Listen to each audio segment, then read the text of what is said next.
দুনিয়া তোমাকে হাজারো রাস্তা দেখাবে, দুনিয়া তোমাকে হাজারো পরামর্শ দেবে, দুনিয়া তোমাকে জনবলের কথা বলবে, দুনিয়া তোমাকে অস্ত্রের ওপরে পাওয়ার দেখাবে, দুনিয়া তোমাকে মানি পাওয়ারের কথা বলবে, দুনিয়া তোমাকে চারিদিক দিয়ে দেখাবে। একজন নবীর গোলাম হিসাবে আমি তোমাকে বলবো, সব রাস্তা থেকেও কামিয়াবি না, একটাই রাস্তায় কামিয়াবি। ওই কামিয়াবি হলো নিজের অন্তরটাকে সিনার পাওয়ার বাড়াতে হবে, অর্থাৎ নবীর প্রেম আর আদব বাড়াতে হবে। নবীর প্রেম আদব যদি বেড়ে যায়, সংখ্যা কম থাকলেও বিজয় কিন্তু ঈমানদার দেরি হয়েছে। এ যুবকেরা, যতবার আমাদের সংখ্যা বেশি ছিল তখন আমরা মার খেয়েছি, যখন আমাদের সংখ্যা কোটি কোটি ছিল ততবারই আমরা মার খেয়েছি। যখন আমাদের সংখ্যাটা কম হয়েছে কিন্তু সলিড হয়েছে, তখনই কিন্তু আমরা বিজয় লাভ করেছি। ইতিহাস এটাই বলছে, দেখো ইতিহাস তো এটাই বলছে। বদরের ময়দানে চলো তো দেখি, বদরের ময়দানে মাত্র 313 জন ছিল, অপরদিকে 1000-এর উপরে ছিল। 1000-এর কাছে অস্ত্র ছিল, 1000-এর কাছে লাঠি সুটা ছিল, 1000-এর কাছে তীর বল্লম ছিল, 1000-এর কাছে যুদ্ধের সামান ছিল। আর আমার নবীর পেয়ারা সাহাবাদের কাছে খালি হাতে তারা দাঁড়িয়েছিল, কিছু জনের হাতে খাজুরের ডাল ছিল। এ যুবকেরা সংখ্যাটাও ছিল 313 জন, কিন্তু বিজয় কামিয়াবি কাদেরকে দিল? ওদের হাতে অস্ত্র ছিল, সাহাবাদের ছিল না। জালিমদের হাতে তীর বল্লম ছিল, সাহাবাদের হাতে ছিল না।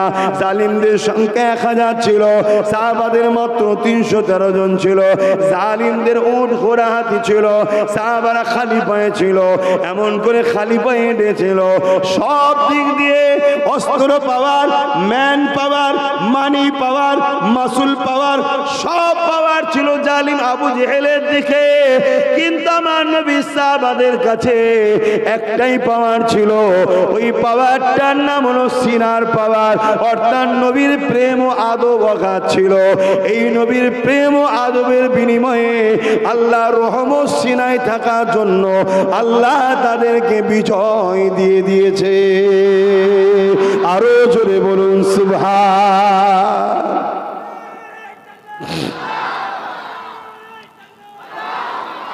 আমরা আল্লাহর কাছে তো দোয়া চাই, আল্লাহ আপনার রহমত ছাড়া আমরা কামিয়াব হতে পারবো না। বলি না বলি না? এক কথা বলো, আল্লাহর রহমত ছাড়া কি কামিয়াবি হতে পারবো? আল্লাহর দয়া ছাড়া বাঁচতে পারবো? আল্লাহর রহমত ও আল্লাহর দয়াটা কি? যেটাকে আমাদের সিনা থেকে বার করে নেওয়া হয়েছে আজ থেকে 100 বছর কিছু কম বেশি আগে। ব্রিটিশরা যখন এদেশে দাবদাবায় রাজত্ব করছিল, মানুষগুলোকে ধরে ধরে সিলিঞ্চি দিয়ে রক্তকে টেনে ব্রিটেনের জমিনে নিয়ে যাচ্ছিল। মানুষকে নীলকর চাষি বন্দি করে তাদেরকে বেতের আঘাত দিয়ে তাদের পিঠের চামড়াকে তুলে নিচ্ছিল। এই ভারতের মানুষগুলোকে যখন ব্রিটিশ হুকুমত খুন করছিল, তখন ব্রিটিশরা দেখেছিল এই মুসলমানদের ঘরে মারে মেরে মেরে মেরে শেষ করে দিতে লেগেছে। তথাপিও মুসলমানের হৃদয়ে কোনো ভয় দেখতে পায়নি, ডর দেখতে পায়নি। তারা রিসার্চ করে দেখেছে, তারা গবেষণা করে বলতে লেগেছে, যারে এত মারা হয়, এত জুলুম করা হয়, এত ফাঁসি দেওয়া হয়, এত হত্যা করা হয়, তাও এদের মধ্যে ভয় দেখতে পাচ্ছি না কেন?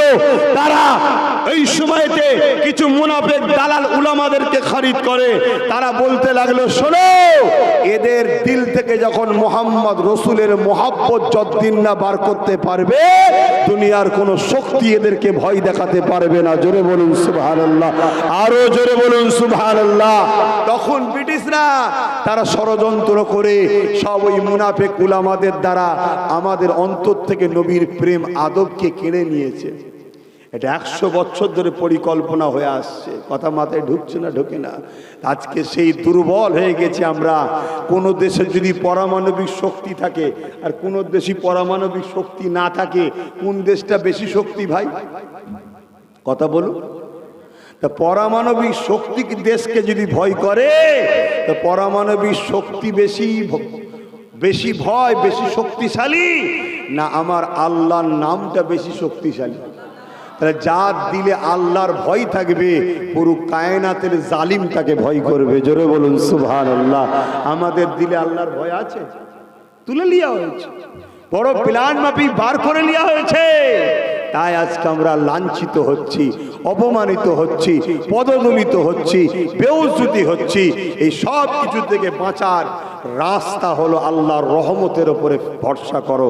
আল্লাহর রহমত ছাড়া নাজাত নাই। আল্লাহর রহমতের দিকে ফিরে আসো। আল্লাহর রহমত হলো ওয়ামা আরসালনাকা ইল্লা রাহমাতাল লিল আলামিন। নবী মুহাম্মদ রাসূলের সঙ্গে সম্পর্ক জোড়ো, হুজুরের কদমে নাতা জোড়ো, হুজুরের কদমে জোড়ো। এ মুসলমান, হুজুরের উম্মত দাবি করলে হয় না। হুজুরের উম্মত কখনো জালিম হতে পারে না। হুজুরের উম্মত কখনো মিথ্যাবাদ হতে পারে না। হুজুরের উম্মত কখনো মা বাপের উপর জুলুম করতে পারে না। হুজুরের উম্মত কখনো সুদ খেতে পারে না।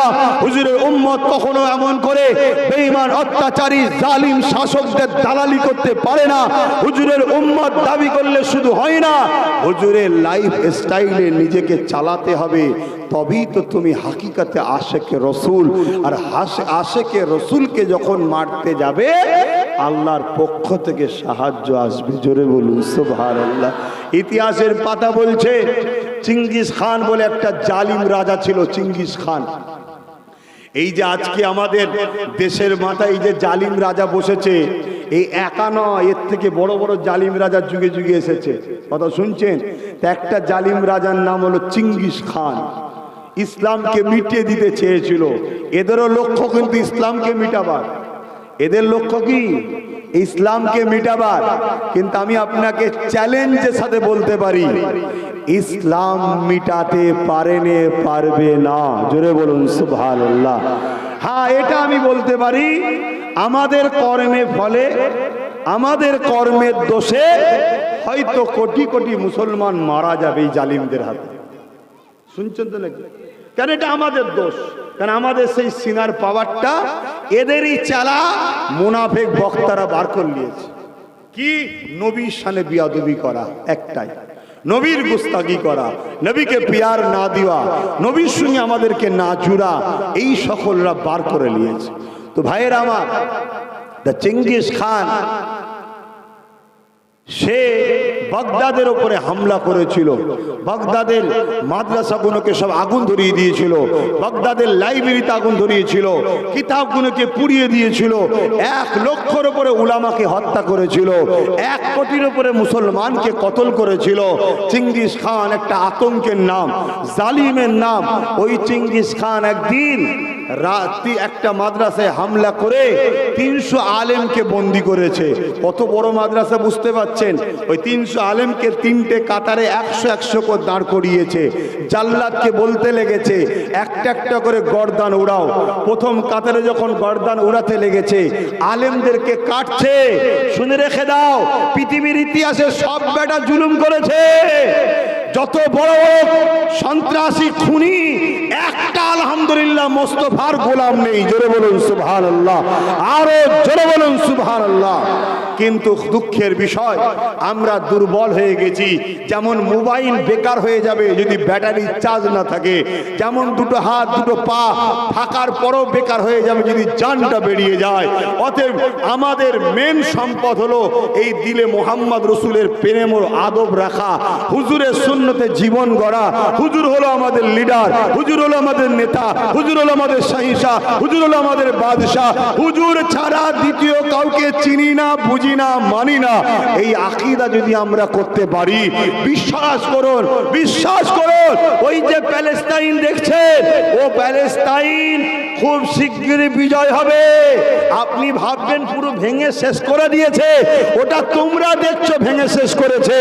বিজয় অল্প সংখ্যা হওয়ার পরেই হয়। তার মানে লোহা পিটিয়ে পিটিয়ে, আগুনে পিটিয়ে পিটিয়ে ধারালো অস্ত্র হওয়ার পরেই কাজ হয়। অতএব ওদেরকে ধার করা হয়েছে। এবারে বিজয়ের দিন আসছে, ওখান থেকে পুরো পৃথিবীতে ইনসাফ ও ইনসানিয়াত ন্যায়ের সাম্রাজ্য প্রতিষ্ঠিত হবে। জোরে বলুন সুবহানাল্লাহ, আরো জোরে বলুন সুবহানাল্লাহ। সেদিন বেশি দিন নয়, হয়তো আমি দেখতেও পারি যে বেঁচে থাকলে, যদি আমার না হয় আমাদের ছেলেরা দেখবে ইনশাল্লাহ।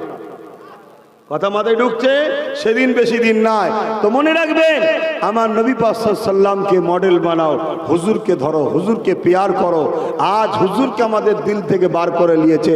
আমি বারবার বলছি, আমার ওয়াজ তোমাদের পছন্দ হচ্ছে কি জানি না, এখন উচিত সব এক হবার ডাক দিয়া, হ্যান হবার ডাক দিয়া, কচু পোড়া কিচ্ছু ডাক দিয়ে কিচ্ছু করে লাভ নেই। যখন হাত ছিল তখন ভাবতে হয়, কেটে দিবার পরে এখন তুমি লাফালাফি করছো না। যখন 10 বছর আগে থেকে বুঝাচ্ছি তখন তো আমায় দালাল বলেছিলে, গাল দিয়েছিলে বাপ মাকে তুলে, এখন আবার হুড়োহুড়ি করছো। মনে রেখে দিও, এভাবে সমাধান হবে না। আইনকে কাটতে গেলে আইনের অস্ত্র দিয়ে কাটতে হবে। আইনের অস্ত্র করতে গেলে যে জায়গায় বসে ওরা আইন করেছে শপথ লাও, ওই জায়গায় আমরা আমাদের ছেলেদের ঢুকাবো, ঢুকিয়ে কান মুলে বার করে দিয়ে আবার আইন তৈরি করে নেবো। জোরে বলুন সুবহানাল্লাহ, আরো জোরে বলুন সুবহানাল্লাহ। পাগলামি করলে হবে না, লিগালে কথা বলো, লাইনে কথা বলো। লাইন ছাড়া কথা বললে আরো নিজের গর্তে নিজে ঢুকছো।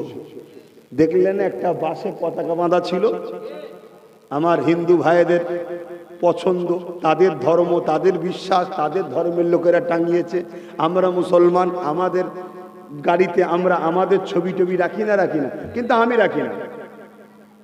আমি আমার গাড়িতে কোনো ইসলামের নিশানা রাখি না। যদি বলেন কেন, আমি ওই ধর্মের অনুসারী নয় যে গাড়িতে মেরে দিয়ে আমার ধর্ম পালন করতে হবে। আমার ধর্ম আমার দিলে আছে।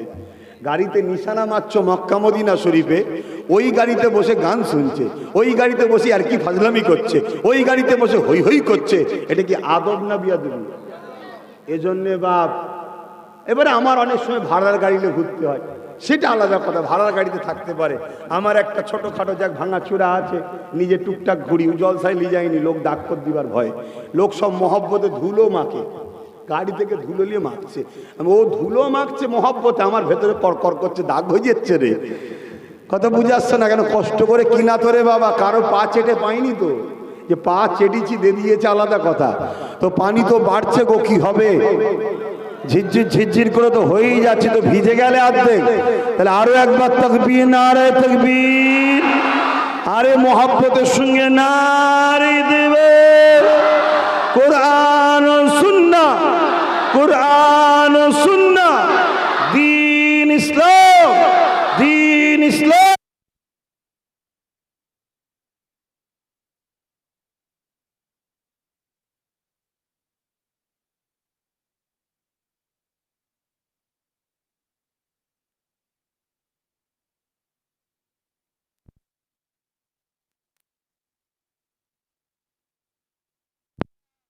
লব্বাইক ইয়া হাবিবাল্লাহ, নারী দিবে। ও মন দিয়ে শোনে, ঘা হয়েছে মাথায় আর পায়ে ওষুধ লাগালে হয়? হ্যাঁ, আমাদের তো ইমানের দুর্বলের জন্য সবাই আমাদেরকে লুটছে। আসো, আমার নবী পাকের সাহাবাদের ঈমানটা কেমন ছিল?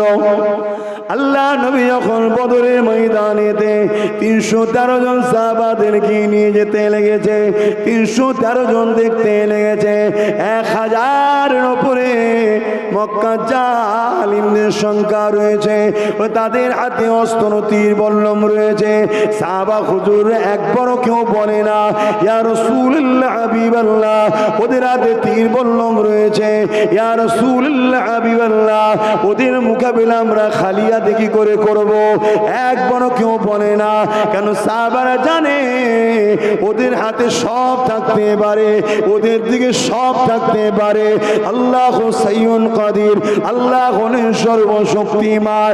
তিনি আমার নবী পাকের সাথে আছে, আর নবী তো আমাদের দিকে আছে। আরো জোরে বলুন সুবহান।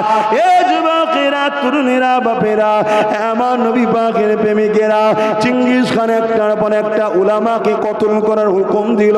জাল্লাদ প্রথম কাতারে আলেমগুলো থেকে ধর থেকে কল্লাগুলো আলাদা করতে লেগেছে, একটার পর একটা আলেমকে কাটতে লেগেছে। প্রথম কাতারেতে একজন প্রবীণ আলেম ছিল, নবীর দিবানা ছিল, বুজুর্গ একটা আলেম ছিল। সে প্রথম কাতার থেকে দ্বিতীয় কাতারে চলে যায়। চেঙ্গিস খান দেখেছে, কিচ্ছু বলেনি। দ্বিতীয় কাতারে যখন আবার কতল করার হুকুম দিল, আলেমদের গর্দানগুলো উড়াতে লেগেছে। ওই বুজুর্গ আলেমটা দ্বিতীয় কাতারে চলে গেল। এ যুবকেরা, তরুণেরা, বাপেরা, এইভাবে 198 জন উলামাকে কতল করে দেয়া হলো। এখন বাকি আছে 101টা বাকি আছে। 199টাকে কতল করা হয়েছে, বাকি আছে আর কটা? 101টা। কথা বুঝছেন? শেষ কাতার। চেঙ্গিস খান আগিয়েছে, ওই মুরব্বী উলামাকে বলছে যে আপনি প্রথম কাতার থেকে পালালেন, দ্বিতীয় কাতার থেকে তৃতীয় কাতারে পালালেন, এবারে আপনি বাঁচবেন কি করে? চতুর্থ তো কোনো কাতার নেই, বাঁচবেন কি করে? আল্লাহ পাকের ওই আলেম বান্দা আসমানের দিকে মুখ তুলে বলছে আল্লাহ আছে। জোরে বলুন সুবহানাল্লাহ। আরো জোরে বলেন। আজকে যদি কোনো হুকুমত মনে করে আমি সংখ্যাগরিষ্ঠতা থেকে আইন করে দেব, হুকুমতকে বলি শোনো, জুলুমের বিচার আল্লাহ অবশ্যই করেছেন, আগামীতেও করবেন। ঠিক না বেঠিক? জোরে বলুন ঠিক না বেঠিক? কিন্তু আমরা চিটে নই তো। আমরা যদি চিটে হয়ে যায়, নামে মুসলমান ভোটই দেবে না, তাহলে আল্লাহ আমাদেরকে প্রথম ঝেড়ে ঝেড়ে পিটিয়ে পিটিয়ে জালিমদের দিয়ে সাইজ করে সলিডটাকে আনবে। সলিডের দ্বারা আল্লাহ বিজয় দেবে। জোরে বলুন সুবহানাল্লাহ। এই যে বলছিলাম না, একটা বাসেতে পতাকা বাঁধা আছে, দেখলেন না? ওই পতাকাটা যে বদমাইশ জালিমটা খুললো, ও তো সব থেকে বড় ইসলামের দুশমন। ও তো আজকে আমার দেশের মধ্যে বিভাজন তৈরি করলো। ও তো গাদ্দার, ও তো মুসলমানের ইউনিফর্মে ঢুকে এমন একটা কাজ করলো, পুরো দেশের মহলটা খারাপ করলো না? করলো না? এ কথা যখন আমি বলবো, আবার কিছু মুসলমান বলবে আপনার কি চোখে পড়ে নে, ওরা আমার মসজিদের মিনারে পতাকা বাঁধে, ওরা আমার মসজিদের গেটে বাঁধে। আরে ওরা কি করছে ওটা আমার প্রশ্ন নয়। আমার প্রশ্ন হলো, মুহাম্মদ রাসূলের উম্মত যখন, মুহাম্মদ রাসূল হলো আমাদের মডেল। জোরে বলুন সুবহানাল্লাহ। আরো জোরে বলুন সুবহানাল্লাহ। আমার নবী মদিনার নববী শরীফে বসে আছে, মডেলটা শুনবেন না? একটা অমুসলিম এসে আমার নবী পাকের সামনে দিয়ে গিয়ে সাহাবাদের লে বসে ওয়াজ করছে। নবী মসজিদের ভেতরে দাঁড়িয়ে পেশাব করছে, মসজিদের ভেতর ঢুকে পেশাব করছে। যেমন কিছুদিন আগে বারাইপুরে একদল করলো না? এটা আজকে নতুন নয়, যুগে যুগে একদল লোক আবু জেল উতবা সাইবাদের নেতাদের পাল্লাই পড়ে বা কিছু ধর্ম ব্যবসায়ীদের পাল্লাই পড়ে তারা এই মুসলমান ইসলামের বিরোধী করেছে। কিন্তু আমার নবীর আখলাক, সাহাবাদের আখলাক, ওলিয়া উলিয়াদের আখলাকে ওই ছেলেগুলোই আবার পরবর্তী সময় পরিবর্তন হয়ে বড় বড় আল্লাহর ওলি হয়ে গেছে। জোরে বলুন সুবহানাল্লাহ। আমার নবী সাল্লাম এর সামনে দিয়ে গিয়ে ও মসজিদের মধ্যে পেশাব করছে। আমি তুমি হলে মনে হয় মসজিদেই গলা টিপে আল্লাহর মসজিদেই খুন করে ফেলতাম। এই ভুল বলছি? এটাই তো শুকনো মুসলমান, এই জন্য তো আমাদের ক্ষতি হচ্ছে।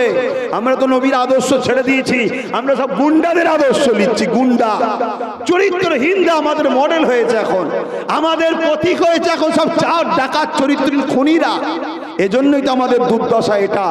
আমার নবী পাক সাল্লাল্লাহু আলাইহি ওয়াসাল্লাম এই সময় যখন পেশাব করছে, সাহাবারা উঠে চোখে ধরবে বলে আল্লাহর নবী কি বললেন? বাবা সাহাবারে, ওকে পেশাবটা করতে দে বাবা। কেন? পেশাব যদি করতে করতে কেউ রোকে, মরণ ব্যাধির মতো রোগ হয়। আমি নবী চাই না ওর রোগ হয়ে ক্ষতিগ্রস্ত হোক। জোরে বলুন সুবহানাল্লাহ। আরো জোরে বলা যাবে না? ইসলামের আদর্শ দেখুন, আদর্শ দেখুন। তাহলে আপনাকে বলবেন বদরে কি হয়েছে? বদরে জান বাঁচাবার জন্য ডিফেন্স করেছিল। ডিফেন্সে ধর থেকে অনেকের কল্লাও আলাদা হয়ে গেছে। জোরে বলুন সুবহানাল্লাহ। এটা জায়েজ। এটা জায়েজ, জান বাঁচানো ফরজ। মসজিদে পেশাব করেছে এর জন্য কে মেরে দিতে হবে এমনটা নয়, 3 বার ধুয়ে ফেললেই পাক হয়ে যাবে। কথা মাথায় ঢুকছে না ঢোকে না? কিন্তু ওখানে আমাকে আঘাত করতে এসেছে, আমার গলায় ছুরি মারবে, আমাকে তো ডিফেন্স করতে হবে। কিন্তু আমি যদি লড়াই করতে যেতাম, আমার হাতে অস্ত্র থাকতো, আমার হাতে অস্ত্র ছিল না, মারতে এসেছিল আবু জেহেল। সাহাবারা খেজুরের ডাল নিয়েছিল, কিন্তু আল্লাহর রহমতের ফেরেশতা পাঠিয়ে সব সাইজ করে দিয়েছে। বলুন সুবহানাল্লাহ, আরো জোরে বলুন সুবহানাল্লাহ। নারী দিবে। আমার নবী পাক সাল্লাল্লাহু আলাইহি ওয়াসাল্লাম সাহাবাদেরকে বললেন, বাবা ওকে পেশাবটা করতে দাও, বাবা নাই ও বিমার হয়ে যাবে। ও পেশাব করলো, বেরিয়ে চলে যাচ্ছে। আল্লাহ নবী ডাক দিলেন, বাবা বাবা এটা আমাদের পবিত্র স্থান, এখানে পেশাব করতে নেই। কি গো তোমরা উঠাউটি করছো, পানি জোরে এসছে তাই? তাহলে দোয়া করবে না। না আমি ভিজবো না, তোমরা ভিজবে, এই কিরম কথা? তোমরা বলবে হুজুর ও তুমি ছায়ায় বসে আছো বলে আমাদেরকে বসাচ্ছ না, আবার বদলাম বেরিয়ে পড়বে। এমনি তো মা বাপ তুলে গাল দিচ্ছে অনেকে, দেখেছেন? একটা দাড়িওয়ালা টুপিওয়ালা মাথায় দিয়ে গাল দিচ্ছে, দেখেন না? ও হাই হাই হাই হাই, ঠিক আছে আমি একটু চুপি তো আছি রে বাবা, দেখি না আমি যখন খারাপ ভালো গুলো কি ঘাস কাটে দেখি, কি ঘাস কাটে দেখি না। কিন্তু আমি এতটুকু দেখতে পাচ্ছি তোমাদেরকে আরো পাকে পুঁতা হচ্ছে। এই যে বললাম না, এই যে ছুটে গিয়ে মস্তানি করে কাঁচে লাথি মেরে দিয়ে ভেঙে দিয়ে বিরাট পৌরসের কাজ করে ফেললে না। সমাজে মেসেজ কি যাচ্ছে এখন? হ্যাঁ, ওই ফটোটাকে নিয়ে আমাদের সমাজে এখনো লাখো কোটি অমুসলিম ভাই আছে যারা আমাদেরকে ভাইয়ের মতো ভালোবাসে, তাদেরকে দেখাচ্ছে দেখো এই যে কাঁচে আমাদের দেবতার ছবি আছে বলে মোল্লা লাথি মেরেছে, ও কাজ ভেঙেছে অন্য কারণে। আর বলছে কি, তাহলে একটা দল তো আছে সবসময় হিন্দু মুসলমান আদিবাসী মুসলমান বিভিন্ন ধর্মের মধ্যে লাগাবে, এরকম একটা পার্টি আছে না? সেই ফাঁদে পা দিচ্ছ তো, সেই ফাঁদে পা দিচ্ছি তো আমরা।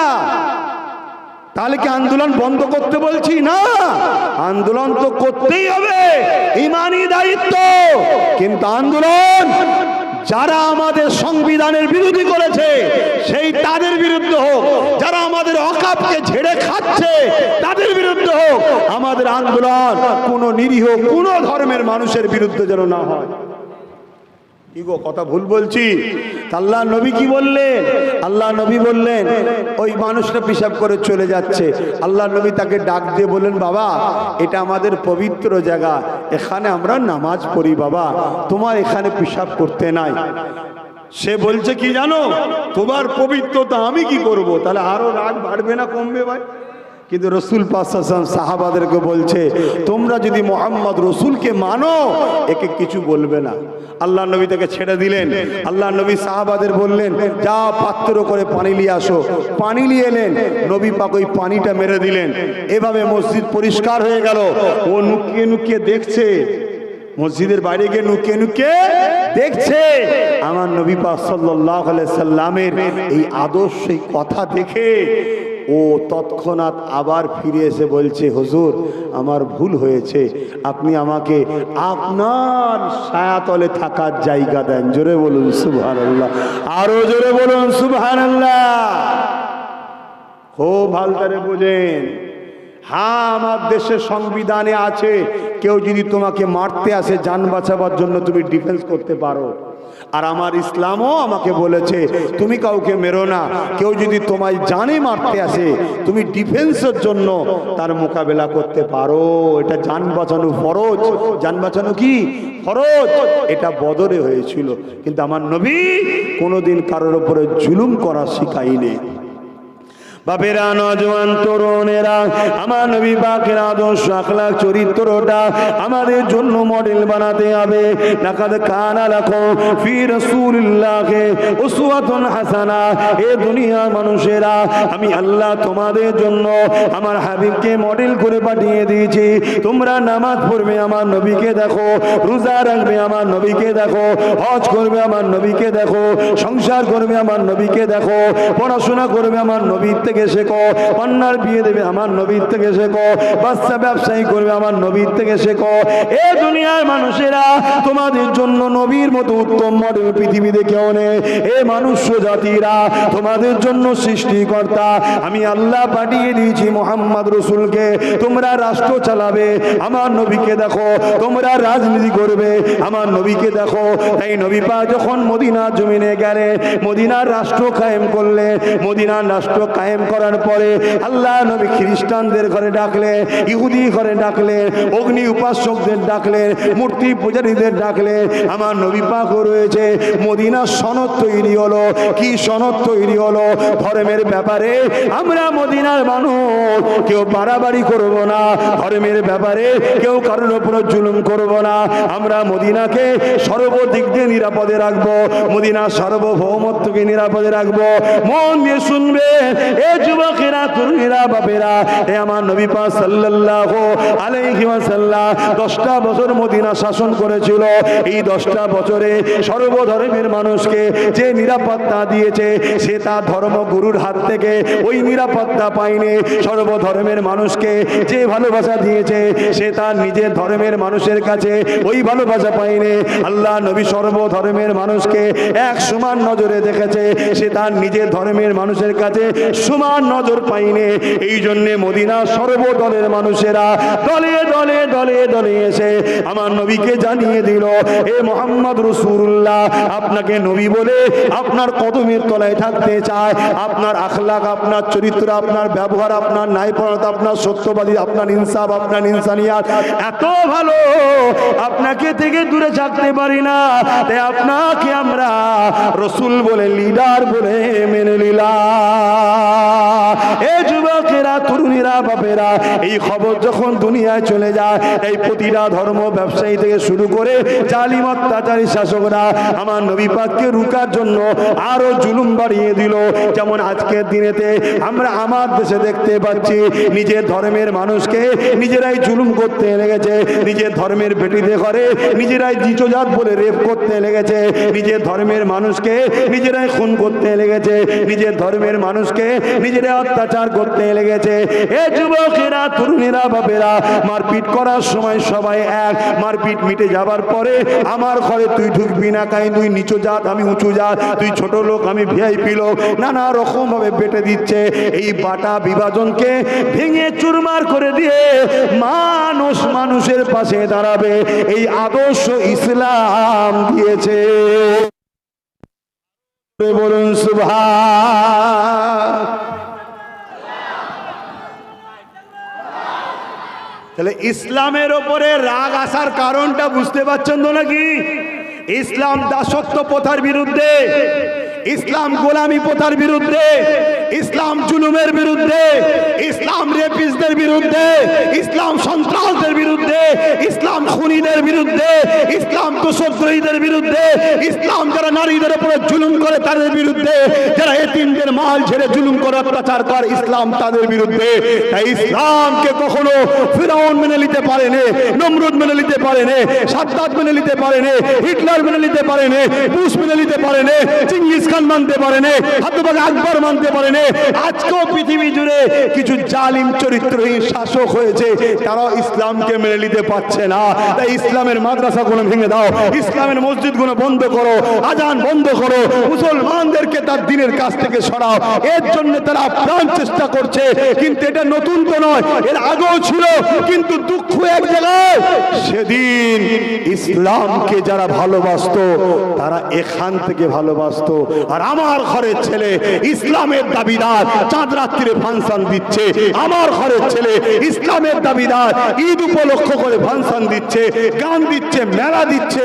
আমার কবির ঘরের উম্মত দাবিদার তারা ঈদ রোজা উপলক্ষ করে বেঈমানদের নিয়ে একসাথে সব হই হই করতেছে। তাহলে বলুন আমাদের উপরে আল্লাহ লানত হবে না হবে না? কথা বলেন ভাইরা আমার। অন্যায় শাসকের বিরুদ্ধে হক কথা বলা হলো সব থেকে বড় জিহাদ। জোরে বলুন সুবহানাল্লাহ। হক কথা বলতে হবে না হবে না? কিন্তু মনে রাখবেন এই ঘোলা পানিতে নতুন করে মাছ ধরার জন্য আবার একদল মুনাফিক নেমেছে। শুনছেন তো? আমার কথা বুঝছেন না বোঝেন না? হ্যাঁ, ওয়াকাফটা কি জানেন? ওয়াকাফটা কি জানেন একটু বলবো? ওয়াকাফ ইসলামের পার্ট না পার্ট নয়? তাই ইসলামের মাহফিলে বলছি, অসুবিধা আছে? ওয়াকাফ হলো ইসলাম ধর্মের একটা দান, ইসলামেরই একটা পার্ট। ধনীরা আল্লাহর রাস্তায় মসজিদ মাদ্রাসা গরিব মানুষের সেবার জন্য দান করেছে। হাজার হাজার বছরের সম্পত্তি এটা। স্বাধীনতার পর থেকে এই সম্পত্তিকে রক্ষণাবেক্ষণ করার জন্য একটা কমিটি তৈরি হয়েছিল, যে কমিটিকে এই প্রতিষ্ঠানকে দেখাশোনার দায়িত্ব দেওয়া হয়েছে। সেই কমিটি, মধ্যে শুনছেন তো, সেই কমিটি এই দেখাশোনা যে করবে, মেহনত যে করবে, কেউ যেন বেদখল না করে নেয়, কেউ চুরি না করে নেয়, এর জন্য 7% টাকা ওই কমিটিকে মাইনে হিসেবে দেওয়া হবে। মাথায় ঢুকেছে? কিন্তু স্বাধীনতার পর থেকে আজকের দিন পর্যন্ত ওয়াকাফ সম্পত্তি থেকে ধনী লোক বা যারা রাজনীতি করে তাদের কিছু নেতা ক্যাতা চামচা, ইরা ছাড়া মুসলিম উম্মার কোনোদিন ওয়াকাফ কাজে লাগেনি। শুনছেন তো নাকি? এরা লুটে পুটে খেয়েছে, শুনছেন? লুটে পুটে খেয়েছে। হঠাৎ করে কেন্দ্র সরকার বলছে, আরে মুসলমানদের 28 লক্ষ বিঘে জায়গা কম বেশি আছে, সবাই মিলে খাচ্ছে, মোল্লারও তো কিছুই বলে না, তার মানে ওদের দরদ নাই ওর ওপরে। এক কাজ কর, যারা যারা লুটে রেখেছে সবার থেকে কেড়ে নিয়ে আমি একা খাবো। শুনছেন তো নাকি? এই একা খাবো।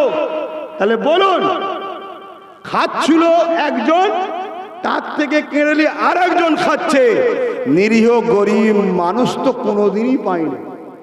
তাহলে আন্দোলন কি গরিব মানুষের করা দরকার আছে? জোরে বলে না, বলাটা ভুল হবে। এইখানটাই বুঝাবো, আন্দোলন করতে হবে। কেন? এতদিন এরা খাচ্ছিল ঠিকই, কিন্তু মসজিদ নামে ছিল, মাদ্রাসার নামটা ছিল, কবরস্থান নামটা ছিল। কেন্দ্র যে ভয়ানক ষড়যন্ত্র করেছে, শুধু খাবে তা নয়, ওটাকে আমাদের নয় ওদের করে নিয়ে একেবারে শেষ করে দিতে চাইছে। কথা মাথায় ঢুকছে? তাহলে এটা অন্যায় করছে না, করে নে? তাই আমাদেরকে এই কালা কানুন আইন যেটা হয়েছে, আইনের অস্ত্র দিয়ে কেটে ভারতের সংবিধানকে মর্যাদা দিয়ে গণতান্ত্রিক প্রক্রিয়ায় এর বিরুদ্ধে আমাদেরকে লড়াই করতে হবে, ঠিক না বেঠিক? কিন্তু এর বিরুদ্ধে লড়াই করে আইনকে বাতিল করে ৭৭ বছর যারা খেয়েছিল তারা খাক, এটা চান? তাদের থেকেও কাটতে হবে না? আমি 10 বছর আগে থেকে বলছিলাম কাঁড়, এই 10 বছর আগে কেড়ে নিতিস, তাহলে আজকে কি বিজেপি এই সাহসটা পেত? কথা মাথায় ঢুকছে?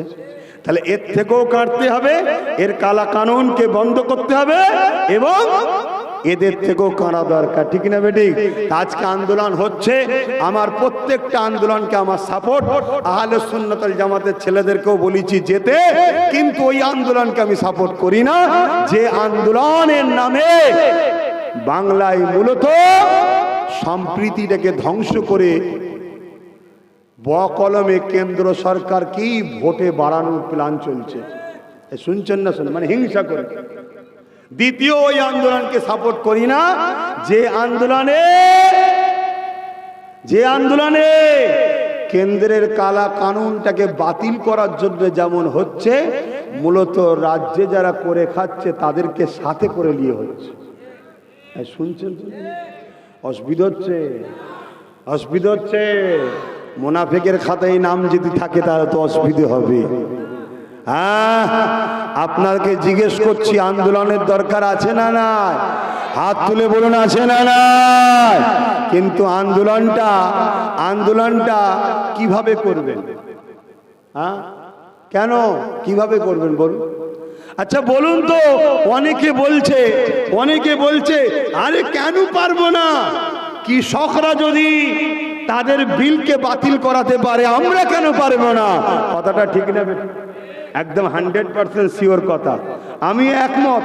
ওরা যদি পারে কৃষক বন্ধুরা, আমরা কেন পারবো না? কিন্তু কৃষক বন্ধুরা সাকসেসফুল হওয়ার পিছনে একটা ওসিলা ছিল, সেটা কি জানেন? সেই ওসিলাটা হলো পাঞ্জাব সরকার। পাঞ্জাব সরকার কৃষককে বলেছিল তোরা আন্দোলন কর, তোদের টাকা পয়সা, খাওয়া দাওয়া, থাকা, তেল খরচ সব কিছু দেবো, উপরন্তু এই আন্দোলনে কেউ মারা গেলে 2, 3, 4, 5 লাখ করে টাকাও দেবো। তাহলে এই আন্দোলন আমাদের হওয়া দরকার আছে না নাই? কিন্তু আমাদের আন্দোলনের পাশাপাশি সর্বপ্রথম এই আন্দোলনটা হওয়া দরকার যে কৃষক বন্ধুদের ঘরে পাঞ্জাব সরকার যেমন সাথ দিয়েছিল, এ রাজ্য সরকার আপনি তো বলেছিলেন বিজেপিকে রুখতে আমায় সাপোর্ট করো, বিজেপিকে রুখতে মুসলমান সাপোর্ট করেছে না করেনি? অতএব তোমাকে সাপ দিতে হবে, আমাদের থাকা, খাওয়া, তেল, গাড়ি ভাড়া, লড়াই, খরচ সব কিছু তোমায় দিতে হবে। আমরা যদি কেউ মরে যায় তার ক্ষতিপূরণ দিতে হবে এবং আমাদের পক্ষ থেকে তোমাকে সুপ্রিম কোর্টে কেস করতে হবে। যদি তামিলনাড়ুর সরকার 5% মুসলমান, সে সরকার করতে পারে, আপনি কেন করবেন না? এটা বলা দরকার আছে না না? এত বড় বড় আন্দোলন হচ্ছে, এ কথা কখনো কেউ বলছে? আরে এদেরকে নাবানু হয়েছে, নাবা নেবি আন্দোলনটাকে করে গুলিয়ে গুলিয়ে গুলিয়ে গুলিয়ে চাকরির বিষয়টাকে লোক ভুলিয়ে দেয়। আমি বুঝি না, না আমি ঘাসে মুখ দিয়ে চলি, তাই তো তোমরা বেশি বোঝো। তা লাও ওই জন্য চুপ আছি, তো একটু তো চুপ আছি, সেরকম কোনো কিছু দেখছে না। মা একটু সামনে পেয়েছে, একটু বলছি, যদি বলেন যে দরকার নেই ছেড়ে দিচ্ছি, ছেড়ে দেবো। বুঝিনি না কেন এত আন্দোলন হচ্ছে? কোন আন্দোলন থেকে আওয়াজ উঠেছে যে 3টে না 4টে এমপি ভোট দিতে যায়নি, তাদের বিরুদ্ধে রাজ্য সরকারের ফয়সালা কি জানতে চায়? একবারও কেউ জিজ্ঞেস করেছে? 230টার উপরে এমএলএ, আপনার 230টা এমএলএ, 28-30টার উপরে এমপি, কম বেশি যা আছে, এবং আপনি নিজে একটা বিল পাস করে, নিন্দা বিল পাস করে, পুরো বাংলার পক্ষ থেকে সবাই মিলে গিয়ে সুপ্রিম কোর্টে একটা একটা করে কেস করতে দরকার আছে না না? কেউ বলছে? কেউ বলছে না? বন্ধু বলবে না। দাড়ি থাকলে মুসলমান নয়, টুপি থাকলে মুসলমান নয়। এরা নতুন করে নেবেছে, এদেরকে নাবানো হয়েছে, এদেরকে বলা হয়েছে যা 3 লাখ লিজা, 5 লাখ লিজা, 10 লাখ লিজা, 20 লাখ লিজা, প্রোগ্রাম কর। আর ওর মধ্যে আমার একটা দুটো লোক রাখবি, তারা উঠে একটু বলে দেবে আমাদের সঙ্গে দিদিমণি আছে, আর আমরা মুসলমান, আরে খুশিতে নরে তকবীর, আল্লাহ আকবার, জিন্দাবাদ, হ্যান ত্যান। আরে আছে যখন, পাঞ্জাব সরকার যেভাবে কৃষকদের সাথ দিয়েছিল, আপনিও দেন, ঝগড়া করছি না, দেন। তাহলে বাংলা থেকে 1 কোটি মুসলমান র্যালি শুরু করবে দিল্লি অভিযানে, তার সামনে আমি দাঁড়াবো, রাজি আছি। যদি মোদির গুলির বুলেট লাগে আমার সিনায় প্রথম লাগবে, কিন্তু আপনাকে সাথ দিতে হবে যেভাবে দিয়েছে, দেন। কেন আপনি তো বলেছিলেন বিজেপিকে রুখতে আমাকে দরকার, কি বলেছে না বলে? আর আমার কওমের মানুষ নবীর বংশের আওলাদকে গাল দিয়ে বিজেপি রুখবে। কাকে দিয়ে? কি বলে, না পাক লেগেছে কাপুরে, মদ দিয়ে ধুয়ে পাক করছে। কথা বুঝতে বোঝেন না? এক বিজেপি আর এক জালিমকে রুখতে, আর এক জালিমকে বলছে দাও, সাথ দাও। এ পাগলামি করে আজকে ওষুধ ভালোভাবে হচ্ছে তো নাকি? এর পরও বাঁচার রাস্তা এখনো আছে। 1 মাসের মধ্যে বিল রুখে দিয়ে যাবে, 1 মাসের মধ্যে, চ্যালেঞ্জ করছি। কিন্তু যে তাকে ধরবো সেটাই তো সলিড নয়। শুনছেন না শোনেন না? কাকে নিয়ে লড়বো আমি? কাকে নিয়ে লড়বো? কার কথা বলবো? 10 বছর ধরে গাল খেচ্ছি আমি। তো যাক, আল্লাহ আমাদেরকে হেদায়েত করুক। যদি বুঝার হয় এখনো সময় আছে, সবাই মিলে ধরো, সবাই মিলে ধরো। তোমাকে আমরা ভালোবাসি, তুমি আমাদের ভালোবাসো। বিপদের দিনে সাথ না দিলে প্রেম থাকে কেমন করে? কি হ্যাঁ বলছি? কত আপনি দরদি। রেড রোডে চলে এলেন আমাদের নামাজে মহিলাদের যাওয়া হারাম, কিন্তু আপনাকে এত ভালোবাসি, আমরা আল্লাহর বিরুদ্ধে গেছি, আপনার বিরুদ্ধে যাইনি। আপনি আমাদের জান, এখন বাঁচান, বলবেন না? একটা ছোট্ট কথা বলে যাচ্ছি, যদি এখান থেকে পরিবর্তন হও তো ভালো, আর নাই বাচ্চাগুলোর জন্য কাফন ঘরে কিনেলাম, আগামী দিন কাফন পাবে না। প্যালেস্তাইনে যেমন কাফন পাই না, তোদের বাচ্চারা কাফন পাবে না। হ্যাঁ, অনেক বলেছি, অনেক বুঝিয়েছি, অনেক কিছু আমাকে লকআপ দেওয়া হয়েছে, কি না করতে বাদ দিয়েছে। হ্যাঁ, নিজের মায়ের পেটের ভাইটাকে তোমাদের জন্য 42 দিন জেল খাটিয়েছি। কি দরকার ছিল নওশাদের যাবার? আমার মতো পীর সেজে বা পীরের জাদা হয়ে গদিতে বসে বাংলার অলিতে গলিতে জলসা করতো, মানুষ হাতে গুজে গুজে টাকা দেয়, ও করতে পারতো। কিন্তু না, এ জাতিকে বাঁচাবার জন্য করেছিলাম। আজকে ও একানা থেকে যদি ওর পাশে গোটা 40-50 থাকতো, তাহলে 50টা কেস এমএলএর পক্ষ থেকে হতো। একটা সাধারণ মানুষ কেস করা আর 50টা এমএলএর কেস করা এক হতে পারে না। কিন্তু এ জাতি, আহারে, 500 টাকায় আমার মা বিক্রি, 1000 টাকায় আমার ইমাম বিক্রি, আর লাখ টাকায় আমার পীর পীরজাদা বিক্রি, মৌলানা বিক্রি, হয়ে গেছে, খেল শেষ। কিন্তু আমি আবার বলছি, তাহলে কি এই জায়গায় কোনো উপায় নেই? কে বলেছে উপায় নেই? মায়ুসি ইসলামে কুফরি, মায়ুসি ইসলামে কি কুফরি। কেউ যদি বলে আর কিছু করার নেই, কে বলেছে এই মায়ুসি হওয়া ইসলামে নিষেধ? এর জন্য রাস্তা আছে, সেই রাস্তাটাও আমেনা লাল দেখিয়েছে, ওই রাস্তা। জোরে বলুন সুবহানাল্লাহ। কোন মূল্যবান হিসাবে রাস্তা নয়, একটাই রাস্তা, মুস্তাফা জানের রহমতের দেখানো রাস্তা আছে। 1450 বছর পর ভারতবর্ষে কি ঘটবে সেটাও হুজুর দেখিয়ে দিয়ে গেছে। ওই রাস্তা ধরো, বিজয় তোমাদেরই হবে। জোরে বলুন সুবহানাল্লাহ, আরো চিৎকার দিয়ে বলুন সুবহানাল্লাহ। ইয়া রাসূলুল্লাহ। তো ভাইয়ের আমার, ভুল আমায় বুঝবেন না। বড় ব্যথা নিয়ে 2 তারিখে 3 তারিখেই আমার বাড়িতে মিটিং করেছিলাম। সমস্ত আমার আহলে সুন্নাত ওয়াল জামাতের নেতৃত্ব দেখেছি, সবাইকে বলেছি মা বোন বাপ ভাই সবাইকে সজাগ করো। প্রথম তো শুরু আমিই করেছি, সব জায়গায় বলে দিয়েছি করো। কিন্তু দুঃখের বিষয় এই জায়গাটায় যে আপনারা মূল পয়েন্টটা ধরছেন না কেন? আপনারা ধরুন যে আপনি কেস করুন, আপনার এমএলএদের কেস করান, আপনার এমপিদের কেস করান, এবং আপনি পাঞ্জাব সরকারের মতো আমাদের সাথ দিন। আপনি যদি ওই কালা কানুনকে অপছন্দ করেন, এই ভাই সংবিধানের পক্ষে যদি বিল হয় মানা দরকার আছে না? না, এই বিলটা মানছেন না কেন?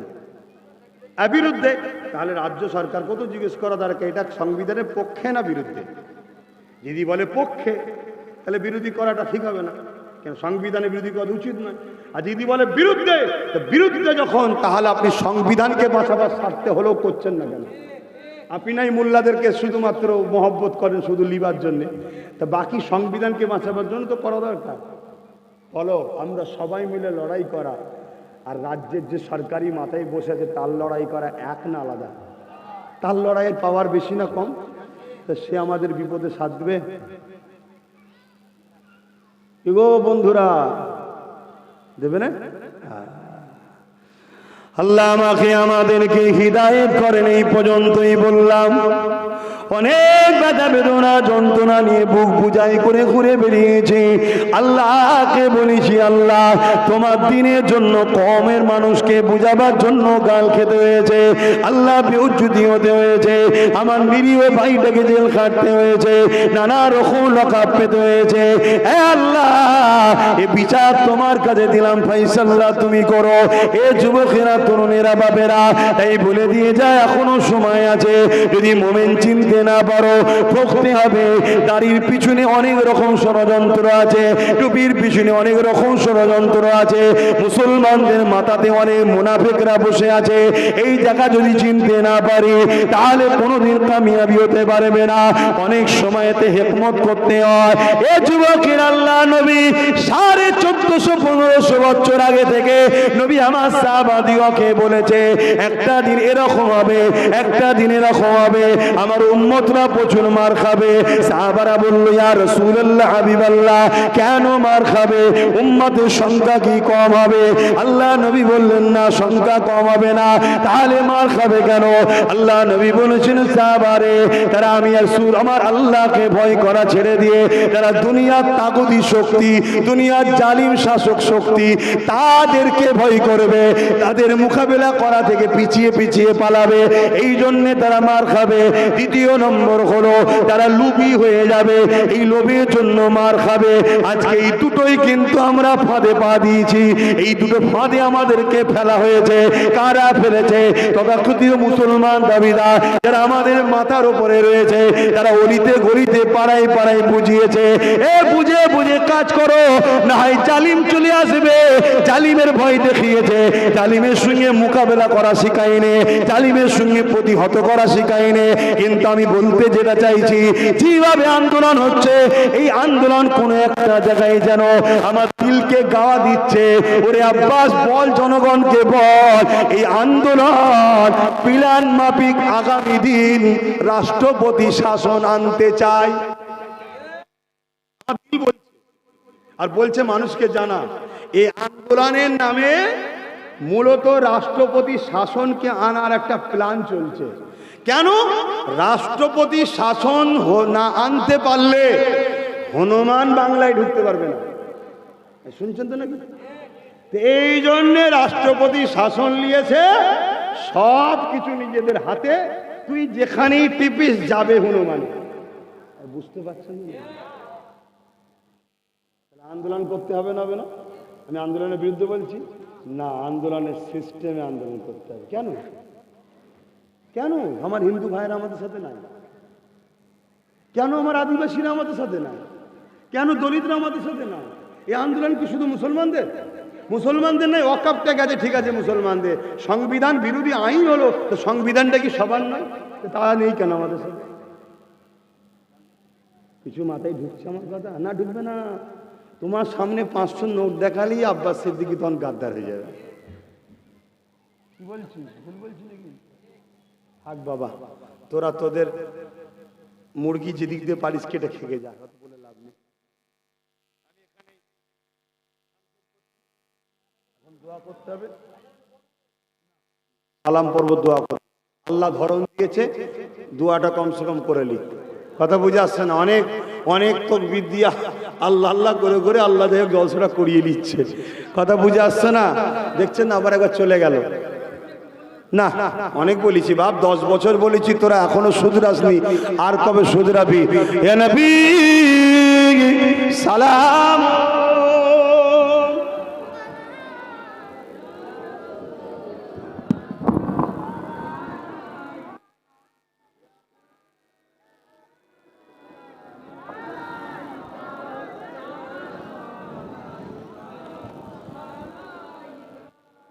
দাড়ি যখন কাঁচা ছিল তখন থেকে বলছে, এখন দাড়ি পেকে গেছে। শুনছেন তো নাকি? যে শুধরাবা সে শুধরেছে, যে শুধরাবার নেই আর কবে শুধরাবে? বোকা মানুষ নয়। ঘরে আগুন লেগে ঘর পুড়ে যাবার পর পরিকল্পনা করলে হয়? তখন হুড়োহুড়ি করলে হয়? আগে থেকে ভাবা দরকার, ঠিক না বেটি? 10 বছর ধরে ভাবাচ্ছি, এই জন্যে ফালতু আমি বললে আমার কওমের অনেকের মনের কষ্ট হবে। এখন কিরম কষ্ট হবে বলেন তো? এখন তো সবাই এক হওয়া দরকার। তো ভাইজান এখন এসব কথা বলছেন, আমিও তো বলছি এক হওয়া দরকার, কিন্তু এক হয়ে তুমি করবেটা কি সেটা আমাকে উত্তর দাও না। বলো, এক হয়ে করবেটা কি? আমরা সবাই মিলে এক হব, এক হয়ে কলকাতায় নামবো, কি কোনো জায়গায় যাব, কি দিল্লিতে যাব? ওর মধ্যে থেকে 2-4 জন টেবিলের তলা থেকে মোটা মোটা ব্যাগ নিয়ে চলে আসবে, এসে ওই একের ভেতরে এত অশান্তি তৈরি করবে, প্রশাসন নেবে একদম। কথা মাথায় ঢুকছে না? ঢোকে? তাহলে এই জন্যে সব থেকে উত্তম ভালো না, প্রশাসন যার হাতে আছে তার সাথে যদি বলা যায় আপনি আমাদের বন্ধু হন, একটু সাথ দেন, কি এটা বলা দরকার আছে না? না, তাকে তো বলা দরকার। আপনি যখন আমাদের সাথে, তা মুর্শিদাবাদে ওয়াকফ আন্দোলনের ভেতরে পুলিশ গাড়ি ঢুকলো কেন? দেখেন না, আন্দোলন করছে শান্ত প্রিয় ভাবে, পুলিশ গাড়ি হো হো করে গাড়ির ভেতরে ঢুকিয়ে দিল, দিয়ে একজনে দুজনে নাকি পায়ের ওপর তুলে দিয়েছে, শুনছেন? আর উড়ো ফায়ার করেছে, পাবলিকের দিল ভেঙে আছে, পাবলিক আন্দোলন শুরু করেছে, পুলিশ গাড়ি নাকি পুড়িয়ে দিয়েছে। আচ্ছা, এমন তো হতে পারে আন্দোলনটাকে বন্ধ করাবার জন্য সেটিং করে কি বলে, যারা আন্দোলনকারী নয় তারা ছাড়া অন্যজনরাই পুড়াচ্ছে? হতে পারে না? পারে না?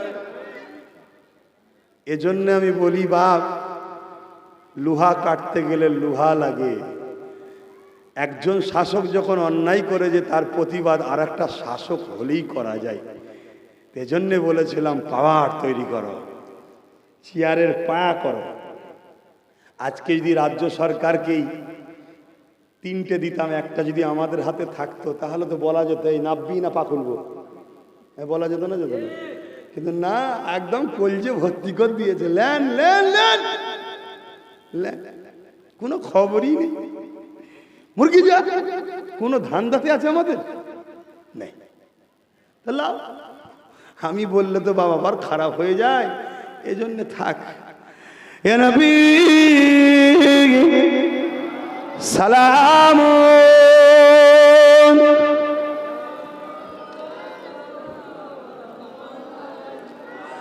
ইয়া হাবিব সালাম,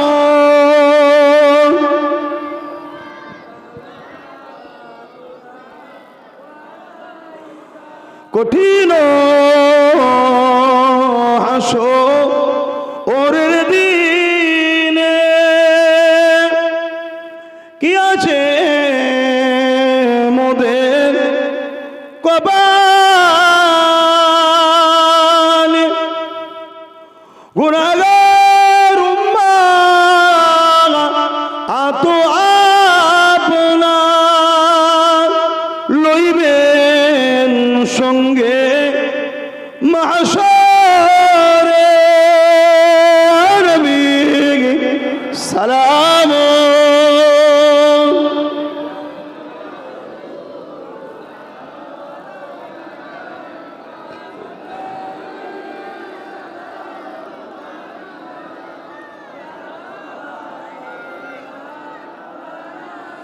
ইয়া নবী নাম ও পিয়ারা,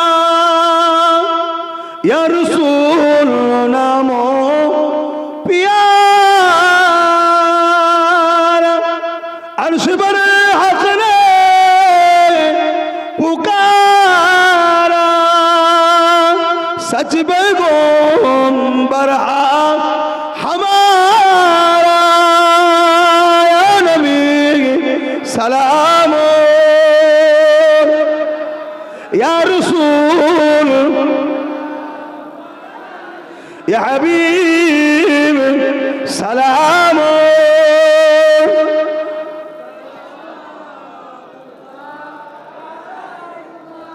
সকলে বসে। বাপজান আমার, বাঘের শিকার করা দেখেছেন? আরে বলবেন তো, এখন সব ন্যাশনাল জিওগ্রাফি না কি সব আছে, দেখায় বাঘের শিকার করা। বাঘ দেখবেন যেটাকে টার্গেট করবে, শুনছেন তো, তার সামনে যদি আরো সুন্দর সুন্দর মোটা তাজা পশু আসে, কোনো দিকে ভ্রুক্ষেপ নয়, যেটাকে টার্গেট সেটাকে। শুনছেন? তা আমাদের এখন টার্গেট হলো অকাপ বাঁচাও, সংবিধান বাঁচাও, তাই তো নাকি? তাহলে রাস্তায় যেতে গিয়ে 2-4টে লোক যদি ঘেউ ঘেউ করে, গালিগালাজ করে, ছোট বড় কথা বলে, তার টার্গেট তার পিছনে দিয়াটা কি বাঘের মতো শিকার হবে? তাহলে আগামী দিন আপনাদের আন্দোলনকে আমি সমর্থন করছি। যারাই বললাম রাজ্য ও কেন্দ্র উভয়ে যে সম্পদ দখল করতে চাইছে, উভয়ের বিরুদ্ধে বলতে হবে, একজনের পক্ষে না। সেই আন্দোলনগুলোকে আমি সাপোর্ট করছি। আমার মসজিদ ও খাবে, এ খাবে, ও খাবে না, এ খাবে, এ খাবে না, এটা নয়, কেউ খাবি না, আমার মসজিদ, আমরা আমাদের টাকা আমরা বুঝবো, এইটা হলো আমার মত। এই আন্দোলন যারা করছে তাদেরকে সাপোর্ট করব। ওই আন্দোলনে আহলে সুন্নাত ওয়াল জামাতের ছেলেদেরকে যাবার পারমিশন দিলাম, কিন্তু দুটো শর্তে। একটা শর্ত হলো আমার সংগঠনে কোনো পতাকা নিয়ে যেতে পারবে না, নিয়ে যাবে ইন্ডিয়ান ফ্ল্যাক্স। কেন? সংবিধান বাঁচাবার লড়াই, দেশের ঝান্ডা আমাদের হাতে থাকবে, ঠিক না বে ঠিক? কেন? আমরা দেশের নাগরিক, আমাদের পতাকা আমাদের পেহচান, আমরা ভারতীয়। দ্বিতীয় নম্বর কি? প্রত্যেকে মোবাইল মিডিয়ার কাজ করতে হবে।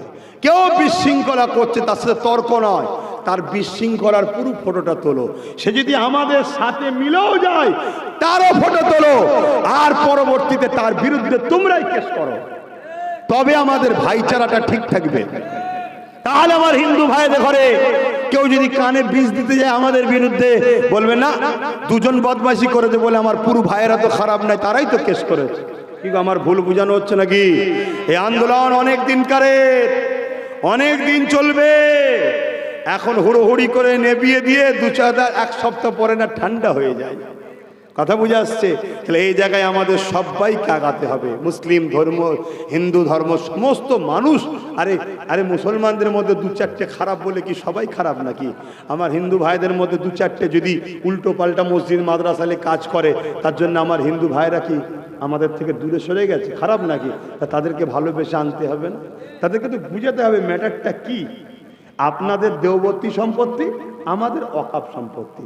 আদিবাসীদের জল জঙ্গলের 23-এ আদিবাসীদের সম্পদ নিয়েছে, ওদের সম্পদ নিয়ে কর্পোরেশনদের হাতে তুলে দিয়েছে, 25-এ আমাদের নিয়েছে, এরপরে আপনাদের সম্পদ নেবে। কেন? ভারতে যে সরকার আছে এ সব বায়ের সরকার নয়, এ শুধুমাত্র পুঁজিপতি ধনী কর্পোরেটদের সরকার। যদি সবার সরকার হতো তাহলে 50 টাকা গ্যাসে বেরিয়েছে কি শুধু মুসলমানদের জন্য? কিছু বলবেন না? কি গো বিকাশ দা, আমি ভুল বলছি? গ্যাস কি আমি 50 টাকায় কিনবো, তুমি কিনবে না? এক কথা বলছে না তো? যদি আমার শুধু দুশ্মন হতো তাহলে পেট্রোলটা লিখা থাকতো মুসলমান পেট্রোল 2 টাকা বেশি আর অমুসলিম ভাইদের 2 টাকা কম, এমন সিস্টেম নাকি? ওষুধের দাম 13 টাকা বেশি আছে। কত? 13 টাকা। এখন রোগ ছাড়া কোনো বাড়ি আছে? একটা বাড়িতে এক একটা ফার্মেসি, এক একটা ওষুধের দোকান। তাহলে 13 টাকা করে বেরিয়েছে। ওষুধের দোকানে বোর্ড মারা আছে নাকি মুসলমান হলে 13 টাকা বেশি আর অমুসলিম হলে 13 টাকা কম? কথা মাথায় ঢুকছে? আমাদেরকে ভাই ভাই লাগিয়ে দিয়ে আর উনি ওইদিকে সব দাম বাড়াচ্ছে। আমি বললে বাপ সবাই ছোটকেও ধরবো বড়কেও ধরবো, যদি রাজি থাকো তাহলে চলো আমি তোমাদের সাথে আছি। আর যদি বলো না ইনাকে বলা যাবে না, ইনি তো আমাদেরকে টাকা দেয়, তাহলে আমি নেই। কথা বুঝছেন না? বোঝেন না? যা পারো করবে যাও। আমার যখন করার আল্লাহ সুযোগ দেবে, আমি এখন আইনের অস্ত্র ধার দিচ্ছি, জানেন তো নাকি? হ্যাঁ, আইনের রাস্তাটাকে ঠিক করছি। সেদিন আমার সময় হবে, আমি আমার মতো চেষ্টা করব। তাদের 2-4 থাকে, 2-4 নিয়ে চিল্লাবো, ফাইসাল্লা তো আল্লাহর পক্ষ থেকে হবে। আর ইতিহাস বলছে সংখ্যা কম হওয়ার পরেই বিজয় হয়। কথা মাথায় ঢুকছে? আর কথা বাড়াবো না, পানি পড়ছে। এই জলসাটা প্রতি বছর হয়, আমি আসি, আজকেও আসলাম। আজকে একটু অন্য বিষয়ে বললাম, কিন্তু ইসলামের বাইরে বলেছি। অন্যায়ের বিরোধী করা কি ইসলাম নয়? জুলুমের বিরোধী করা কি ইসলাম নয়? কথা বলছে না তো? হ্যাঁ, আমার নবী জালিম শাসকদের বিরুদ্ধে যুদ্ধ করেছে না করেন? হ্যাঁ, কেন? গরিবদের ঘরে উদ্ধার করবে বলে। গরিবের কোন ধর্ম নবী দেখেনি মানুষ? হ্যাঁ, আমার নবীর ব্যবহার ওই গরিব মানুষ আমার নবীর দিকে চলে এসেছে, সেটা পরের বিষয়। কথা বুঝে আসছে তো? সেই জায়গায় এই জলসায় আসি, বললাম একটু আপনারা কেউ কষ্ট পেলেন? যদি কষ্ট না পান, আইনের গোড়া বাঁধা হয়ে যাবার পর শেষ কামত দেবো, মানে শেষ দোয়াটা করব। বলুন না ইনশাল্লাহ? শেষ দোয়াটা করবো তো নাকি? হ্যাঁ, বলবেন না ইনশাল্লাহ? আর শেষ দোয়াতে আমার সঙ্গে কারা কারা শরীক হবেন একটু হাত তুলে দেখাবেন। জোরে লম্বা করে হাত তোলেন। মুনাফিকি হবে না তো? মুনাফিকি হবে না তো? হাত নামান। হ্যাঁ, শেষ দোয়া হবে, তবে তাবারুক নিজের নিজের। হ্যাঁ, তাবারুক নিজের নিজের ইনশাআল্লাহ। আসেন, এখন আমি এই মাহফিলের জন্য দোয়া চাইব। তার আগে একটা কথা, অভ্যাস করুন দিনের জন্য খরচ করা, অভ্যাস করুন রোজা রাখা। খেয়ে খেয়েই আমরা শেষ। কথা বুঝে আসছে? তাই সেই জন্যে পকেটে একটু হাত দেন, এই মাহফিলের জন্য যার যা খুশি দেন, যার যা খুশি দেন। আমি একটু শরীক হচ্ছি, কেন ছেলেরা এই পানি বর্ষায়, বিশেষ করে আমার ওই ভাইটা অসুস্থ হওয়ার জন্য, কিনা হাসান ভাই, ঠিকভাবে খাটাখাটনি একটু অসুবিধে হচ্ছে, তা সেজন্য আমিও একটুখানি আমার বাচ্চা আলিয়া উসাদের নামে একটুখানি আমিও শরিক হচ্ছি। 1005 টাকা আপনাদের এই মাহফিলে শরিক হলাম। আল্লাহ যেন এই টাকার বিনিময়ে যে দোয়া দেবে, আমার বাচ্চাকে যেন আমার নবীর গোলাম করে, বোন আল্লাহুম্মা আমিন। বাস নবীর গোলাম ছাড়া দুনিয়াতেও মজা নেই, আখিরাতেও মজা নেই। মনে রাখবেন, এগুলোকে মাথায় রাখবেন। আমার যুবকরা মনে থাকবে তো নাকি, না ওয়াজ ভুলে যাবে? ওয়াজ ভুলে যাবে। আর একটা শেষ কথা বলছি, এই আইনকে যদি এখান থেকে বাতিল গণতান্ত্রিক প্রক্রিয়ায় না করতে পারো, আগামী দিন তোমাদেরকে ভারতের নাগরিকত্ব কেড়ে নেওয়া হবে। অতএব জান দিয়ে হলেও, মাল দিয়ে হলেও, শেষ নিঃশ্বাস পর্যন্ত লড়াই করে হলেও এই আন্দোলনকে গণতান্ত্রিক প্রক্রিয়ায় তোমাকে বাতিল করা দিয়ে হবে। শুনছো তো নাকি? কোনোভাবে একে মাফ করা যাবে, এটা কিন্তু আমার রায়। কিন্তু চলার পথ যেন ভুল হচ্ছে, চলার পথ একটু ভুল হচ্ছে। হ্যাঁ, সব কিছুর লিমিট রেখে রেখে কাজ করতে হয়, ঠিক না বেঠিক গো? হ্যাঁ, প্রথম চান্সেই যদি পেট ভর্তি করে পানি খেয়ে ফেললে তা বাকিগুলো কখন খাবে? আমি কি বুঝাচ্ছি, বুঝছো? সব কিছু হালকা ধরো, হালকা তাড়া করো, হালকা ধরো, হালকা তাড়া করো, হালকা ধরো, হালকা তাড়া করো, হালকা ধরো, হালকা তাড়া করো। গায়ে মেরুনি, প্রথম বাইরে মারো, আওয়াজ যেন হয়। কুকুর মনে করবে লাগলেই মনে হয় মরে যেতেন রে। আমার কথা কি পলিসি ভুল হচ্ছে? কিন্তু এ যেন প্রথম চান্সেই পেট ভরিয়ে পানি খেয়ে দেয়, আর না খেতে পারে। একটা প্ল্যান কিছু চলছে ভাই, এর মধ্যে একটা কিছু গন্ধ পাওয়া যাচ্ছে। আমি জানি না আমার উপরে কে কে বেজার হচ্ছেন। কই কে কমিটির? হাসান কই? একটু অনেক আমি শরীক হলাম তোমাদের সাথে, ঠিক আছে? একটু আপনারা দিচ্ছেন তো, গেছে তো ছেলেরা, সবাই দেন, একটু পকেটে হাত ঢুকান। এখানে এখানে গেছে, এখানে গেছিল, দিয়েছেন তো আপনারা, একটু একটু দেন না, দিয়ে অভ্যেস করুন, আল্লাহ রাস্তায় দেবেন। আর রেখে কি করবেন? হ্যাঁ, কি হচ্ছে দেখছেন তা জানি না। আমার অনেক ভাই তো এখনো দেখছি রাত জেগে পাবজি গেম নিয়ে ব্যস্ত। অনেক ভাই তো এখনো দেখছি বেঈমান নেতাদের সঙ্গে ক্লাবে আড্ডা দিয়াতে ব্যস্ত। অনেক ভাই তো এখনো দেখছি সেই মুনাফেকের ওপরই ভরসা করে বসে আছে, বাঁচাবে বাঁচাবে। তুই কিছু বলবি? তুই কিছু বলবি? মাইক দেবো? চিন্তা করিস নি, আল্লাহ কে আছে? হ্যাঁ জোরে বল। হ্যাঁ, কোনো চিন্তা করবি নি। চিটে আল্লাহ সাইজ করে দেবে। তোরা বড় হলে ইমানদার হবি, নবীর প্রেমিক হবি, তোদের হাতে আল্লাহ বিজয় দিয়ে দেবে ইনশাল্লাহ। চিটে গুণ আল্লাহ পরিষ্কার করে দেবে। এবার চিটের সাথে ঝড় যখন আসে, কাঁচা আমও পড়ে না? পড়ে না। কেন পড়ে বলেন তো? পাকার সঙ্গে ঠেকে থাকে বলে। পাকার সঙ্গে ঠেকে থাকে বলে বেটাও পড়ে। কথা শুনছেন তো নাকি? কিছু আম ভালো ভালো যাবে, কি করা যাবে? যাক, মরতে তো এমনি হবে রে বাবা। আসো তওবা পড়ি, বিসমিল্লাহির রহমানির রহিম। আল্লাহ তাআলা আমি জানা অজানা, ইচ্ছা ও ইচ্ছা সকল গুনাহ হইতে তওবা করিতেছি। আস্তাগফিরুল্লাহ রাব্বি মিন কুল্লি যামবি ওয়া আতুবু ইলাইহি। আশহাদু আল্লা ইলাহা ইল্লাল্লাহু ওয়াহদাহু লা শারীকা লাহু ওয়া আশহাদু আন্না মুহাম্মাদান আবদুহু ওয়া রাসূলুহু। লা ইলাহা ইল্লাল্লাহ মুহাম্মাদুর রাসূলুল্লাহ সাল্লাল্লাহু আলাইহি ওয়াসাল্লাম। লড়াই করতে গেলে পয়সারও দরকার আছে না? এক কথা বলছে না তো? আচ্ছা, সাত তো দেবেন বলছেন, প্রত্যেকে 100 করে টাকা যার কাছে আছে। আমার হাতে একটু মুসাফা করে দেন তো, কে কে দেয় দেখি 100 করে টাকা। সব জন ছেলে আছে, ওটা দিকগুলো পড়ো না হাটে। 100 করে টাকা দিয়ে গিয়ে বসো, এক্ষুনি দেওয়া হবে। বাকিরা দরুদ শরীফ সূরা ফাতিহা। হ্যাঁ, দুটো দাও, 100 করে। বেশি দিতে হবে না, কমও দেবে না, যার কাছে কম আছে আসতে হবে না। পকেটে রেখে দাও, দাও জলদি করে। এবার বেশি দিচ্ছে 500। মাশাআল্লাহ, এক ভাই 500 দিচ্ছে, এক ভাই 500 দিচ্ছে। হ্যাঁ,